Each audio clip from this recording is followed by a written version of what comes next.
Hey, I'm Jake Hoskins. Thanks for watching. I'm going to be doing a comparison video between Fidelity and Robinhood, and these seem to be the two most popular brokerages right now. They're the two that I've personally used, and so I'm going to be doing mostly screen recording showing you the different features of each, and then I'm going to give my recommendation at the end as to what I think most people should be using. So let's go ahead and get started. Okay, here we are in Robinhood's website. The first thing you'll notice is a very minimalist design. It's very hip and youthful and artsy. I guess that's what some of the young people like, but you don't get a very serious technical vibe from this. And then we look at Fidelity.com. Fidelity is a lot more technical looking. There's a lot more things to click on. There's a lot of information here. You see the indexes that you can click on here and look at the market's performance for the day. You can do an easy 401k. You've got different things to click on. And then they've got the terms of use right down here at the bottom, which is important. Free equity trades, free ETF trades, and free options. 65 cents per option contract, so that's very low. Pretty much free trading, just like Robinhood has, but immediately you notice the difference in philosophy between Fidelity and Robinhood. So here we are in Robinhood. I apologize because I don't have any money in here anymore. You can see the design of Robinhood is very minimalist, like I said. There's just not much there. And part of that is because I don't have anything in Robinhood right now, so there won't be a ton of stuff on here. Not that many options. You can go here to account, and you can do cash management, the free stock. You can bank with Robinhood. You can do your tax documents as well. Now when you log into Fidelity, here's the first thing you'll see, and I apologize for blanking out all the balances and everything like that, because honestly I'd rather not give away all my personal information and stuff like that. Basically wherever there's a gray square, that's where your information is going to be. And so here's the first landing page when you sign into Fidelity. It's your summary page. And one critical feature of Fidelity is that you can do a Roth IRA. And a Roth IRA is really good here on Fidelity because it's very easy to create, and it lets you put money in there, $6,000 per year, and that money that goes in there has already been taxed. And so once you put the money in there in the Roth IRA, it's tax-free when you pull out the gains after 59 and a half years old, if that makes sense. So you don't pay taxes once you withdraw it after you're 59 and a half, but you'll have to pay a penalty on it if you withdraw before then. Now you can withdraw everything that you put in, but you can't withdraw the gains without penalties. And so here behind this yellow square you would have your total balance for all, and you can see here I have a savings account. Well, it's a checking account, and so it's really convenient. They'll send you a debit card, they'll send you checks. So that's really convenient to have on one dashboard at Fidelity. So when you click over to the next tab, positions, this will give you all the stocks that you own. And I own about 10 stocks here. And it gives you obviously the name and the symbol.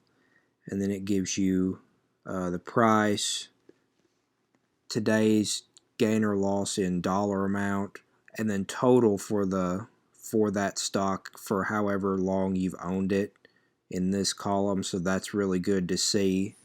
If you've held a stock for 20 or 30 years, that's going to be a very big number in this column. Current value is just the dollar amount of the total that you have of that stock is in this column. And then this is something really nice, percentage of account. This is something critical that Robinhood doesn't give you. Robinhood is not very good with giving you a full portfolio overview. Fidelity is really good at doing that, and then so you can look here very quickly and tell if you're over concentrated or underinvested in a stock, and it'll give you percentages. And so that's a really convenient and critical thing to have when you're trying to build the portfolio that you want and manage risk. And then quantity here is just number of shares that you have. Cost basis is really important here. Robinhood gives you cost basis as well, but it's not laid out all on one single page with all your stocks. On Robinhood, to find your cost basis, you have to click on each individual stock that you own, and so you can't view them all together in Robinhood. But in Fidelity, you can view them all in this column right here. And so that's one of the major advantages, and maybe the single biggest reason why I choose Fidelity over Robinhood is because of this page right here, this overview that gives you everything you need to know about your portfolio on this one single page. Like Robinhood, it gives you a list of all your transactions and your orders and activity. Pretty much every brokerage will give you this in an itemized list like this. Another big thing about Fidelity is that you can download pretty much all the data that they give you. You can download it straight into an Excel file and then do different calculations on it and make graphs with it if you want. The next tab you get on Fidelity is the Analysis tab. Now, I don't really use this tab too much. I don't think it's very relevant, but it can give you analyst ratings here. It gives you percentage, and they give you some little tips and recommendations as to where your portfolio is. And so you'll see the distribution over here in this pie chart between domestic and foreign stock, bonds, short term, which is cash. Again, something else that Robinhood just doesn't give you. One of the really great things about Fidelity is this performance tab right here on desktop. This shows you your line graph of your balances, and you'll notice the light blue line here is balances if not invested for the period. So this is your deposits that you put in, and you see I deposit steadily over time as I get my paychecks. And then balances here is how much your investment account is growing in total. And so you can see this big difference here is how much money you're making, and you can really tell the benefits of investing here with this one chart, because you see this big difference here on how much money you would have just saving in cash versus how much money you have actually investing that money. And then over here you can choose different time frames and frequencies, which is really nice to visualize your performance over time. And then this number right here, investment activity minus fees, that's a really nice thing because that pretty much gives you how much you gained on market activity minus your deposits. And then you can view that chart in a table format down below. Like I said, you can export most data sets from Fidelity straight to Excel on your desktop. And then this returns tab is really important to have. Without this returns tab, you're kind of in the dark as to how good you're doing. And they have the different common intervals, 1 month, 3 month, year to date, 1 year. And then up here you can click on annualized or cumulative, which is total return for as long as you've had the account. And then I love that they give you the market index performances down here at the bottom, so you can really benchmark your fund versus the indexes to know if you're doing better or worse than the market. So you can look at, S&P 500 over the same time frames versus your own performance. You'd like for your performance to not be below the S&P 500, but the S&P 500 is a good benchmark. And again, Robinhood doesn't give you this. They don't give you this detailed performance review with the benchmark data. And so this number right here is kind of the best summary of how good you're doing with your portfolio. And Robinhood is just not giving you this really robust detailed returns data. But just real quick, looking at this S&P 500 index, over 10 years, 250%. So if you invested $1,000, after 3 years you'd have $3,500. So that's a pretty good deal. That's why you invest in the stock market. And again, you can export all this data into an Excel spreadsheet and you can do any kind of operations or graphs on it that you want. So that's really, really nice thing to have. Now here we are again on Robinhood, and the minimalist design is very noticeable. One of my problems with Robinhood is that it encourages a gaming mindset. Like this whole screen just looks like a video game, and that's not behavior that's necessarily conducive to long-term investing decision making. So what you get when you research a stock, this is something that I really like about Robinhood. They give you these tags on the stocks. So in Apple's case, most popular obviously, they're based in California, so they have that tag, hardware business. So those are really nice things to have, and you can pull up quick lists on those.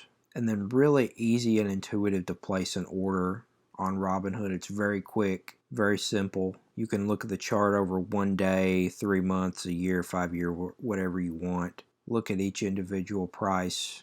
And then I like this quick data that they give you where you can basically know what's going on with this company, market cap, CEO, number of employees.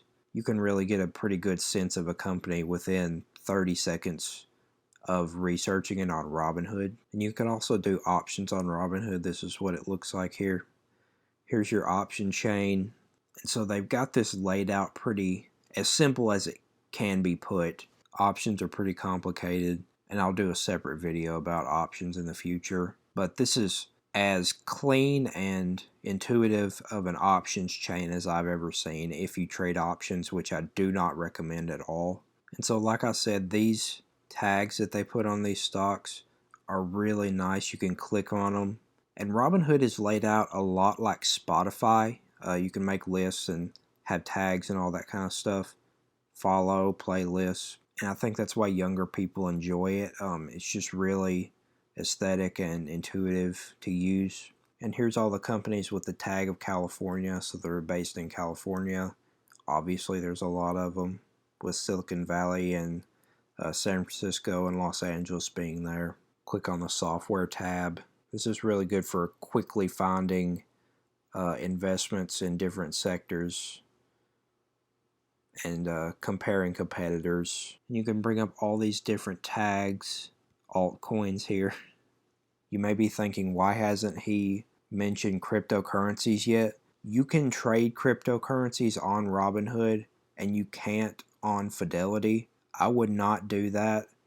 I wouldn't store more than a couple $100 of cryptocurrency on Robinhood, because on Robinhood you are just trading the price. You don't own the actual bitcoins. You don't own the private key. The bitcoins that you quote own on Robinhood, you don't actually own. They don't belong to you. So if somebody hacks into your account, which has happened before on certain cryptocurrency exchanges, if they hack into your account and steal your cryptocurrencies, those are not insured and they technically don't belong to you. You're just kind of screwed in that case, which is why I recommend doing cold storage in an offline wallet for all your cryptocurrencies, just to keep them safe and hack proof. Here's what you get on Fidelity when you research a specific stock. You can see it's a lot more technical. There's a lot more detail on here. You got volumes and price performance, and then the chart you can actually save as a picture. You can compare, which is something that you can't do on Robinhood, so that's a very nice feature. So I'm going to compare Apple to Microsoft, and you see Microsoft's line popped up in this blue line right here, and so you can quickly compare performance over time. And then you have your news here that you can click on from various sites. You have information about the dividends. You have the full company profile, just like on Robinhood. The quarterly results here, which is very convenient to have, whether they beat or underperformed on estimates. Down here you have the ESG score as well, environmental, social, and governance. Here's a really nice tab, competitors, HP, Cisco, Motorola, and Intel. And then you can see all the information, and you can click on the various competitors if you want. And then you have the analyst opinions. You have upcoming dates. You have different ETFs that Apple is included in. you have this financial statements tab. I would recommend looking at balance sheet and income statement, just glancing over them at least. And then here's what the option chain looks like on Fidelity. Not quite as simple as Robinhood. Both have free trading on all of that, as well as fractional trading, I should mention. And then here's where you buy and sell. Right here under the company profile, you can click on sectors and industries, the sector versus the S&P 500. You can do the industry versus the S&P 500. Click this find investments. Here's some different names in that sector, and you can do different sectors and different industries in this drop down tab. So Fidelity is so powerful and so research based, and it gives you so much data and just so many options to go through. You've got everything right at your fingertips, all the information you can need. And so Robinhood, while it's very easy to use, is not as heavy on features. It's easy to look at, it's very aesthetic, fun to be on the website or on the app, honestly. We don't necessarily invest for fun, or that's not the primary goal. Robinhood just kind of lacks some of the features that Fidelity has, as well as it encourages a video game mindset, which I don't recommend. So for those reasons, I would highly recommend Fidelity over Robinhood.